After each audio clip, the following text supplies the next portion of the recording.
বন্ধুরা, সিলেট ভ্রমণের আজকেই শেষ পর্ব। আজকে আমরা বেশ কয়েকটি স্থান দর্শন করেছি। বিশেষ করে হাকালুকি হাওরটা আমার কাছে নতুন ছিল এবং সেটি দেখার উদ্দেশ্যেই বেরিয়েছিলাম। বাট পথে আমার চোখ আটকে গেল একটি অদ্ভুত দর্শন মন্দির দেখে।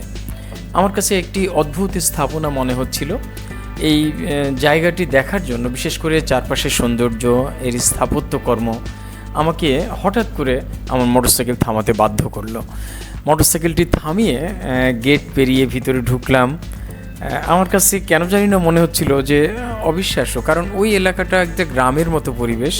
আমরা চিকন একটি রাস্তা দিয়ে যাচ্ছি, চারপাশে গ্রামই বলবো, আমরা হাওড়ের ভিতরের দিকে যাচ্ছি। হঠাৎ করে এত চমৎকার একটি স্থাপনা। আমি শুনলাম কোনো ব্যক্তি উদ্যোগে এটি প্রতিষ্ঠিত হয়েছে, তবে এটি সম্পর্কে আমি কিছুই জানি না। আমার সঙ্গে যে বন্ধু ছিলেন, অর্থাৎ আমার বন্ধু যে আমার সঙ্গে হাওড় দেখাতে নিয়ে যাচ্ছিলেন, সেই দাদা সুজিত দাই আমাকে এই মন্দিরটির সম্পর্কে বললেন। আমরা তার কথাটি এখন একটু শুনবো। চলে আসেন পরে। কুলাউড়া উপজেলায় কাদিপুর ইউনিয়নে অবস্থিত এই কাদিপুর শিববাড়ি নামে সেটা বহুল প্রচলিত শিব মন্দির। শিব মন্দির, হ্যাঁ। এখানে একটা বাংলাদেশের অন্যতম একটি মন্দির, যেখানে বাংলাদেশের বিভিন্ন প্রান্ত থেকে প্রতি বছর দুর্গাপুজোর কয়েক লক্ষাধিক লোকের সমাগম হয়। 3, 4, 5 দিনে কয়েক লক্ষাধিক লোক সমাগম হয়। আসলে ভিড়ের কারণে এখানে হাঁটা চলাফেরা খুবই কষ্টদায়ক হয়ে দাঁড়ায়, এত লোক হয়। এবং ভক্তমণ্ডলী সেখানে পুজো দিতে আসেন।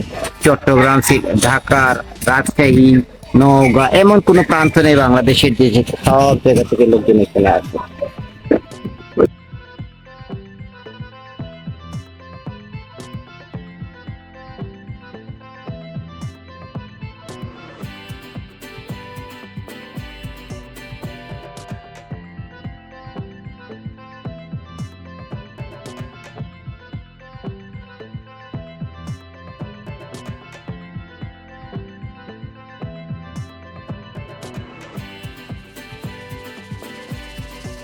দর্শন শেষে আমরা আবার মোটরসাইকেল নিয়ে বেরিয়ে পড়লাম। রাস্তায় যেতে যেতে আমার শুধু মনে হচ্ছিল আমরা বিলের মধ্যে পৌঁছে গেছি। সরি, বিল বলছি না, এটি হাওড়। আসলে এই এলাকায় হাওড় নামেই খ্যাত। চারিদিকে পানি টইটম্বুর হয়ে উঠে গেছে অনেক জায়গায়, একদম রাস্তার লেভেলে পানি। কিছু দূর যাওয়ার পরে রাস্তা তো দুবার দেখলাম ডুবন্ত, এবং সেই ডুবন্ত রাস্তায় মোটরসাইকেলে চড়েই আমরা পার হলাম। বেশ খানিকটা পথ জলের নিচেই ছিল। তারপরে আমরা সেটি পার হয়ে ধীরে ধীরে সকাপন বাজার স্টেশন নামে একটা স্টেশনও পাড়ি দিলাম। পাড়ি দিয়ে আমরা সোজা চলে গেলাম একদম হাকালুকি হাওড়ের যে পয়েন্টে সমস্ত দর্শনার্থী বা পর্যটকরা এসে হাজির হয়েছে, সেই পয়েন্টে।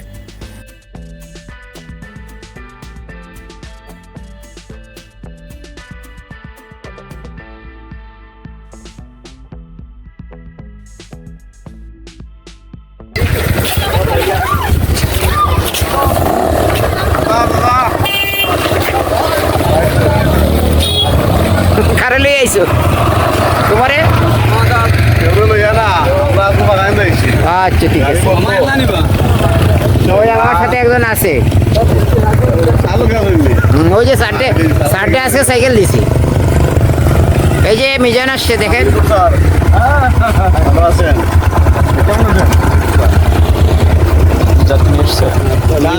বন্ধু আজকে এরা মাছ নিবে।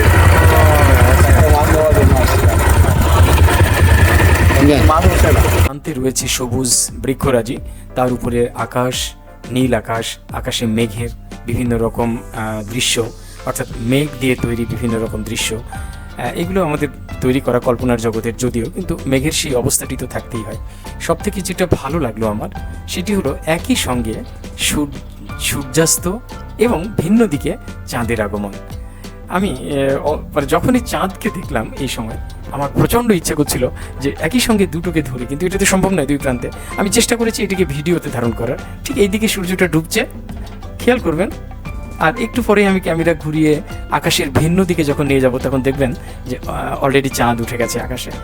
এই চাঁদ এবং সূর্যের এই যে খেলা, এটি আমরা হয়তো হরহামেশাই দেখতে পাই সব জায়গায়, কিন্তু আমরা তো ধরে রাখতে পারি না, সেই কারণে একটু দেখেই ছেড়ে দিই। কিন্তু এই মুহূর্তটা আমি ধরে রেখেছিলাম, যেটি এই মুহূর্তে স্লাইডে দেখা যাচ্ছে। এবং আমি তো শুধু না, আপনারা সবাই দেখছেন, অর্থাৎ আপনাদের সঙ্গে আমি শেয়ার করছি এই ভালো লাগার মুহূর্তটা। আরেকটি মজার ব্যাপার সেটি হলো এই যে প্রাকৃতিক যে দৃশ্য, অর্থাৎ পানির পিছনে ব্যাকগ্রাউন্ডে গাছপালা, নৌকা, সব মিলিয়ে কিছুটা সময় আমাদের খুবই ভালো কেটেছিল এখানে। এবং এই সুন্দর সময় কাটিয়ে আমরা একটু চাও খেয়েছিলাম। এই যে চাঁদটি এখন দেখা যাচ্ছে, কি সুন্দর দেখেন, অপূর্ব সুন্দর একটি চাঁদ।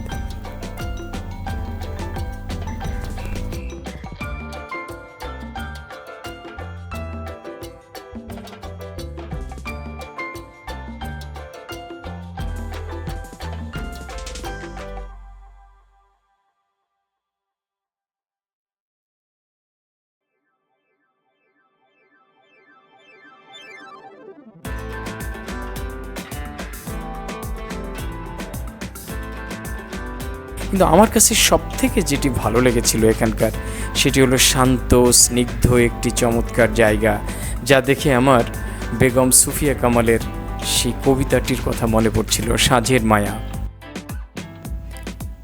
বুঝি আজি দিন শেষে নিঃশেষে সে করিয়া উজাড়, দানের আনন্দ গেল শেষ করি মহাসমারোহে, সুমধুর মোহে ধীরে ধীরে ধীরে প্রদীপ্ত ভাস্কর এসে বেলা শেষে দিবসের তীরে ডুবিল যে শান্ত মহিমায়।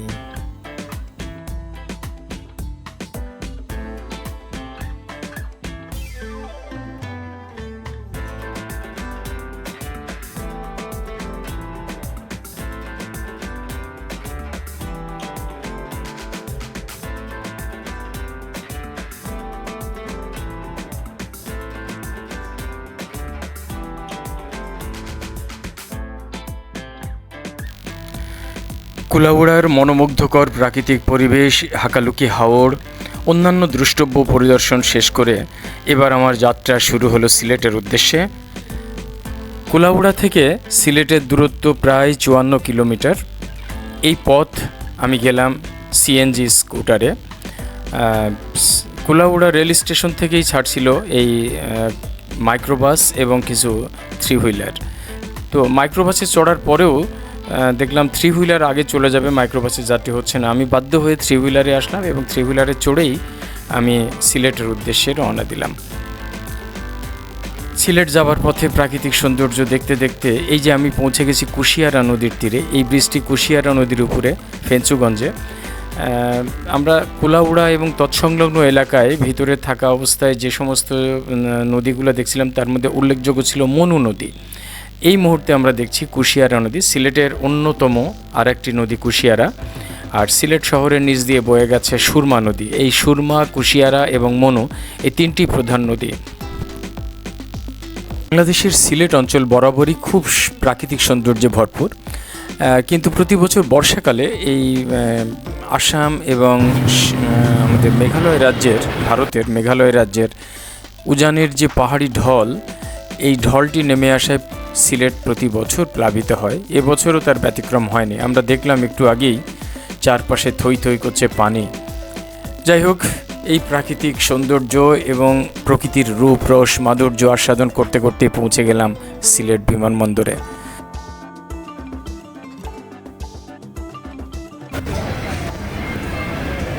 সিলেট বিমানবন্দরটি অত্যন্ত সুন্দর মনোরম পরিবেশে অবস্থিত।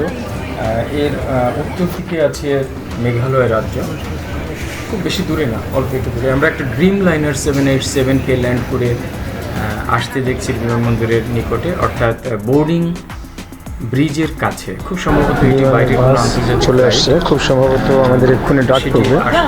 আমরা সিলেটের যে অ্যাকচুয়ালি আমাদেরকে কোন বিমান নেবে। যাই হোক, আমরা ডাক পড়লো, লাইনে দাঁড়িয়ে পড়লাম। এবং এই ফাঁকে একটু বলে নিই, আমি একটু আগেই শুনতে পেয়েছি যে যদিও আমরা ডোমেস্টিক ফ্লাইটে ঢাকায় যাওয়ার কথা, সেখানে সাধারণত ছোটোখাটো বিমানগুলো দেওয়া হয়, কিন্তু আজকে আমাদের জন্য এই ড্রিম লাইনারটি বরাদ্দ এই কারণে যে এই ফ্লাইটটি ম্যানচেস্টার থেকে আসলো, এখানে কিছু যাত্রী নামিয়ে দিয়ে বাদবাকিগুলোকে ঢাকায় নিয়ে যাবে। এবং এই সুযোগে যারা এখান থেকে ঢাকা যাওয়ার কথা, সিট ফাঁকা থাকা সাপেক্ষে তাদেরকে দিয়েছে। তো সেই জন্য আজকে আমরা ডোমেস্টিক ফ্লাইট হলেও ড্রিম লাইনার বা 787-এই ঢাকা যাচ্ছি। আমরা গেট ক্রস করে একটু একটু করে আগাচ্ছি। কিছুক্ষণের মধ্যেই আমরা বাসে গিয়ে উঠবো। বাস আমাদের জন্য অপেক্ষা করছে, বিমানের বাস, অর্থাৎ বিমান বাংলাদেশ এয়ারলাইন্সের বাস। এটি বাংলাদেশের রাষ্ট্রীয় পতাকাধারী বিমান, সরকারি।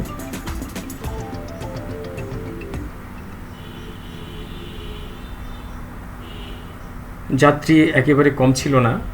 আমি দেখলাম বাসে প্রায় 2 থেকে 3 বার সম্ভবত আসতে হলো। তার মানে অনেকগুলো যাত্রী তারা এখান থেকে নিল আমাদেরকে। আমরা বাসের মধ্যে উঠে গেলাম এবং বাসে বসে বাসের জানালা দিয়ে বাইরের দৃশ্য দেখছিলাম। আমরা একটু দূরেই দেখলাম যে ইউএস বাংলার অন্য একটি এয়ারক্রাফট অপেক্ষা করছে। সম্ভবত সেটি এই বিমান যাওয়ার পরে সেটি এখান থেকে টেক অফ করবে। যাই হোক, আপনাদের এই ফাঁকে আরও কিছু কথা বলে নিই। সেটি হলো, বিশেষ অবস্থার কারণে সিলেট থেকে ঢাকা যাওয়ার কোনো গাড়ি ঘোড়া ছিল না, অর্থাৎ বাস বা অন্য কোনো ব্যবস্থা ছিল না। ট্রেন বন্ধ, বাস বন্ধ, রোড বন্ধ। একমাত্র উপায় ছিল আমাদের এই বিমানে যাওয়ার।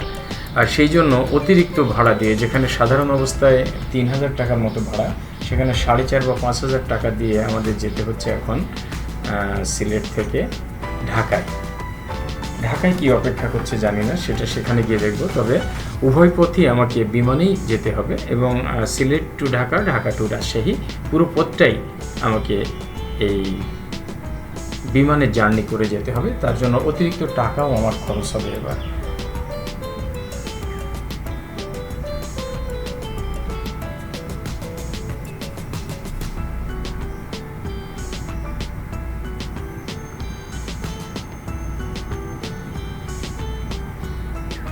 কিছুক্ষণের মধ্যেই একটু একটু বৃষ্টি শুরু হয়ে গেল।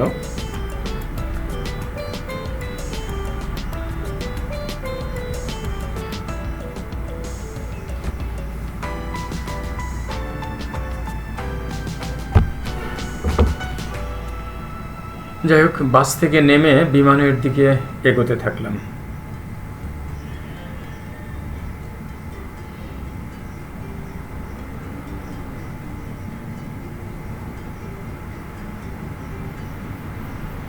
যার নামে এই বিমানবন্দরের নামকরণ, এমএজি ওসমানী আন্তর্জাতিক বিমানবন্দর। এই এমএজি ওসমানী, ইনি ছিলেন আমাদের মুক্তিযুদ্ধের সর্বাধিনায়ক। তিনি সিলেটের সন্তান। তার নাম অনুসারেই এই বিমানবন্দরের নামকরণ করা হয়েছে, তাকে সম্মান জানিয়ে।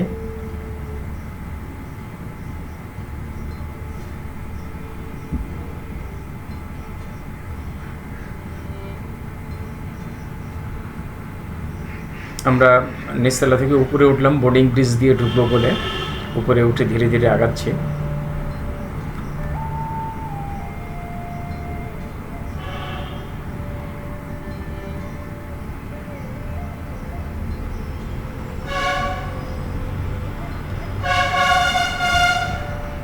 সামনেই সিলেটকে রিপ্রেজেন্ট করে এমন একটি অদ্ভুত সুন্দর বিশাল ছবি এখানে রেখে দেওয়া হয়েছে, যেটি চা বাগানের দৃশ্য। অ্যাকচুয়ালি সিলেট যেহেতু চায়ের জন্য বিখ্যাত, তাই এই ছবিটি এখানকার সবচেয়ে বড় পরিচায়ক।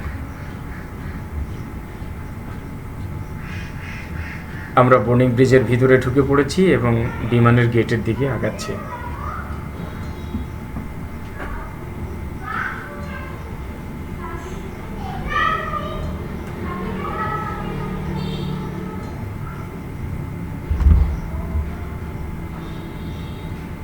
বিমানের ভিতরে ঢুকে পড়লাম। অনেক বড় বিমান এটি। মনে হয় প্রায় 300 বা তার কম বা বেশি যাত্রী বহন করার ক্ষমতা এই বিমানটিতে রয়েছে।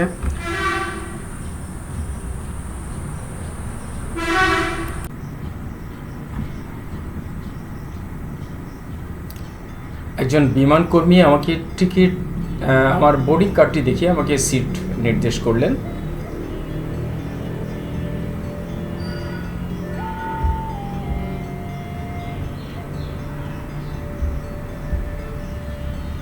আজকে বিমানের অবস্থা থেকে মনে হচ্ছে আমরা মনে হয় কোনো ট্রেনে জার্নি করছি, এমনই একটি অবস্থা। আসলে সামগ্রিকভাবে যোগাযোগ ব্যবস্থা খারাপ থাকার কারণে এটি হয়েছে। বাংলাদেশ বিমানের একজন বিমানবালাকে আসতে দেখছি, লাল সবুজ পোশাক পরিহিত, বাংলাদেশের পতাকাকে রিপ্রেজেন্ট করে এমনই একটি শাড়ি পরে তারা আছেন এবং এভাবেই তারা থাকেন সবসময়। যাই হোক, শেষ পর্যন্ত আমাদের বিমানটি আকাশের উদ্দেশ্যে উড়াল দিল। তখন ঝিরঝির করে বৃষ্টি হচ্ছিল, বৃষ্টির মধ্যেই আমাদের বিমানটি টেকঅফ করলো এবং কিছুক্ষণের মধ্যেই অদ্ভুত সুন্দর এক চমৎকার মন মাতানো পরিবেশের মধ্যে আমাদের বিমান ঢুকে পড়লো।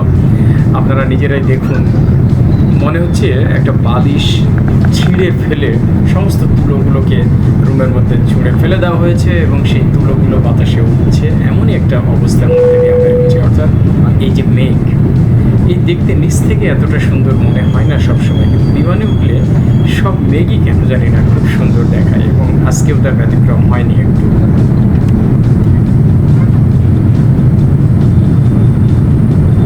অনেক দ্রুত গতির একটি বিমান হওয়া সত্ত্বেও কত শান্ত, কত নির্মল, মনে হচ্ছে চলছেই না, স্থির যেন হয়ে আছে। আর এই ড্রিম লাইনারের পাখাগুলো অনেক লম্বা, অনেক বেশ বিস্তৃত পাখা। আমরা কিছুক্ষণের মধ্যেই খুব সম্ভবত ঢাকার মাটি দেখতে পেলাম, বাড়ি ঘর সব কিছু। আস্তে আস্তে আমরা নিচের দিকে নামছি, এটা পরিষ্কার বোঝা যাচ্ছে। আমরা নিচে দৃশ্যমান হচ্ছে ধীরে ধীরে ঢাকার মাটি এবং অন্যান্য জিনিসগুলো।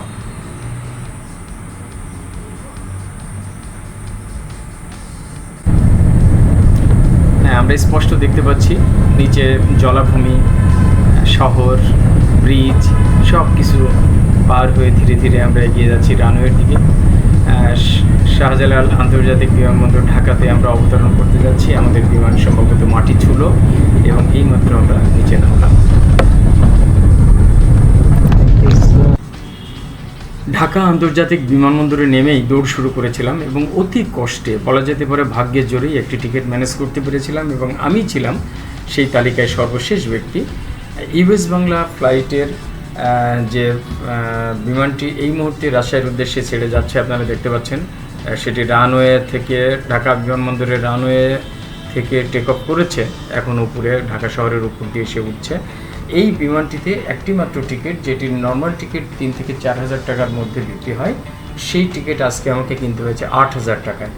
কিনে আমি কোনো রকম এই বিমানটিতে উঠতে পেরেছিলাম এবং আমি ছিলাম সর্বশেষ যাত্রী, যে কারণে বলা যেতে পারে কিছুটা বিমান অপেক্ষাই করছিল। আমাদের নিয়ে বিমান ক্রুরা দিল দৌড়াতে গিয়ে একটা গাড়িতে তুলে তারপরে টান মেরে বিমানের ভিতরে ঢুকে সব লোকজন আমাদের দিকে তাকাচ্ছিল। যাই হোক, বিমানে উঠতে পেরেছি আলহামদুলিল্লাহ। এবং বিমানে ওঠার পরে বিমান যখন রানওয়ে করতে শুরু করলো এবং রানওয়ে থেকে আকাশে উঠে গেল, তখন অনেকটাই নিশ্চিত হলাম যে হ্যাঁ, এবারে রাজশাহীর উদ্দেশ্যে আমি রওনা দিচ্ছি এবং রাজশাহীতে কিছুক্ষণের মধ্যেই পৌঁছে যাব। সিলেট থেকে ঢাকার বিমানের যে দূরত্ব, তাতে ওই 30 থেকে 40 মিনিট সময় লাগে। ঢাকা থেকে রাজশাহীও তাই, এটিও এখন থেকে 40 মিনিটের মধ্যেই রাজশাহী বিমানবন্দরে অবতরণ করবে বলে আশা করছি। আমরা খুব সম্ভবত এখনও ঢাকার আকাশেই আছি, একটু একটু করে আমরা ঢাকার আকাশ থেকে আগাচ্ছি।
আজ সকাল থেকে আবহাওয়া ছিল অত্যন্ত সুন্দর, বেশ রৌদ্র ঝলমলে একটি পরিবেশ। আমরা সিলেট থেকে যখন আকাশে উড্ডয়ন করি তখন দেখেছিলাম যে বৃষ্টি হচ্ছিল, পরে অবশ্য মেঘের উপরে যখন আমরা উঠে যাই তখন আস্তে আস্তে আকাশ পরিষ্কার লাগছিল এবং প্রচুর ভালো মেঘ দেখতে পাচ্ছিলাম, মেঘের খেলা দেখতে পাচ্ছিলাম সেই সময়। ঠিক এখন এইরকম রাজশাহী থেকে একদম ঝকঝকে তকতকে আকাশ, উপরে আমরা রৌদ্র করজ্জ্বল, মেঘের উপরে রোদ পড়েছে, কি চমৎকার লাগছে এই দৃশ্যগুলো।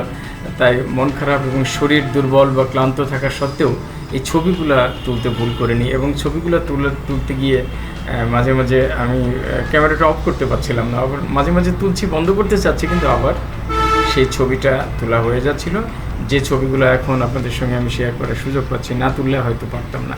যাই হোক, এভাবেই একটু একটু করে আমি রাজশাহীর পথে এগিয়ে গেলাম। চলতে চলতে অবশেষে রাজশাহীর মাটি ছুঁয়ে ফেললো আমাদের ইউএস বাংলা এয়ারলাইন্সের এয়ারক্রাফটটি। আপনারা দেখতে পাচ্ছেন রাজশাহী বিমানবন্দর, হযরত শাহ মখদুম বিমানবন্দর রাজশাহীর মাটি ছুঁয়ে, অর্থাৎ রানওয়ে ছুঁয়ে বিমানটি বিমানবন্দরের যাত্রী অবতরণ কেন্দ্রের দিকে এগিয়ে যাচ্ছে ধীরে ধীরে।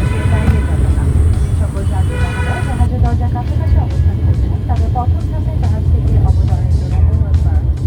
অন্যান্য যাত্রী মহোদয়গণকে পরবর্তী ধাপে জাহাজ থেকে অবতরণের জন্য অনুরোধ করা হচ্ছে। আপনাদের সহযোগিতার জন্য ধন্যবাদ। Ladies and gentlemen, যাই হোক, বিমান থেকে নেমে একটি অটো ধরে সোজা বাড়ির পথে রওনা দিলাম, অর্থাৎ বাসার পথে। আমার বাসা রাজশাহী শহরের ডাবতলা মোড় এলাকায়, এটি বাইপাস সড়কে অবস্থিত, তেরোখাদিয়া এলাকাটির নাম মূলত। তো এই যে আমাদের রাজশাহী শহরের স্নিগ্ধ আকাশ, নীল আকাশ, রৌদ্র করজ্জ্বল আকাশ, বিকেলের আকাশ, অপূর্ব সুন্দর রাজশাহী শহরের রাস্তা ঘাট এবং প্রাকৃতিক পরিবেশ। আমরা বিশেষ করে আমি এখানে পৌঁছে যেন প্রাণ ফিরে পেলাম। বেশ কয়েকদিন ধরে একটি জড়ো অবস্থার মধ্যে ছিলাম, কখন পৌঁছতে পারবো, কখন যেতে পারবো, রাস্তাঘাট কখন চালু হবে। তো যাই হোক, অবশেষে বিমানের মাধ্যমে হলেও অনেকগুলো টাকা খরচ হলো ঠিকই, কিন্তু রাজশাহীর মাটিতে পৌঁছতে পারলাম। এটি অনেক বড় আনন্দ। স্রষ্টাকে কৃতজ্ঞতা বোধ করছি, আমার বাড়ির লোকজনের প্রতি যারা আমার জন্য দোয়া করেছে, টাকা পয়সা পাঠিয়েছে, সবার জন্য আমি কৃতজ্ঞতা বোধ করছি। করে এখানেই আমাদের আজকে ভ্রমণটি শেষ করতে যাচ্ছি। আপনারা যারা এই কয়েকদিন ধরে সিলেটের 5টি পর্ব হয়ে গেছে, এটি 6ষ্ঠ পর্ব, এই পুরো জার্নির সঙ্গে যারা আপনারা ছিলেন, তারা নিঃসন্দেহে আমি যে সমস্ত জায়গায় গেছি সবগুলো উপভোগ করেছেন, জায়গাগুলো দেখেছেন। বাংলাদেশের অনেক সুন্দর সুন্দর জায়গা আছে, বিশেষ করে অফবিট জায়গা যেখানে সাধারণ পর্যটকরা খুব একটা যায় না, সেই সমস্ত এলাকায় ঘুরেছি। আপনাদের সাথে নিয়ে সেই সমস্ত এলাকার সৌন্দর্য তুলে ধরেছি, সেখানকার কিছুটা ইতিহাস ঐতিহ্যও তুলে ধরেছি। সব মিলিয়ে আমি ভীষণ উপভোগ করেছি, এবং আমার বিশ্বাস আপনারাও উপকৃত হয়েছেন, উপভোগ করেছেন, আপনাদেরও ভালো লেগেছে। এভাবেই সাথে থাকবেন। ধন্যবাদ আপনাদের সবাইকে।